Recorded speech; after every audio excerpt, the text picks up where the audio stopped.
Kas te olete märganud, et iga kübekese naise tähelepanu peale, mida mehed saavad, hakkavad nad kohe planeerima kooselu? Ja selle peale ongi stripiklubid üles ehitatud. Muidugi ma tulen uksest sisse. Muidugi, sa ju küsisid mu nime, me sisuliselt juba oleme koos. Muidugi ma panen käepaela kätte, ma saaks pärast tagasi sisse.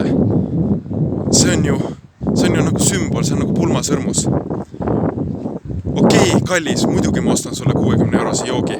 Kas sa laste nimede peale juba oled mõelnud? Täna teed mulle süle tantsu, ma maksan sulle. Aga mõtle, varsti istume süles, vaatame koos kättemaksu kontorit. Ja nii käibki siis üks äri siin, mitte küll siin jõe ääres, kus ma praegu olen, aga kuskil varjulistel tänavatel, keldrites, punaste valgustite all.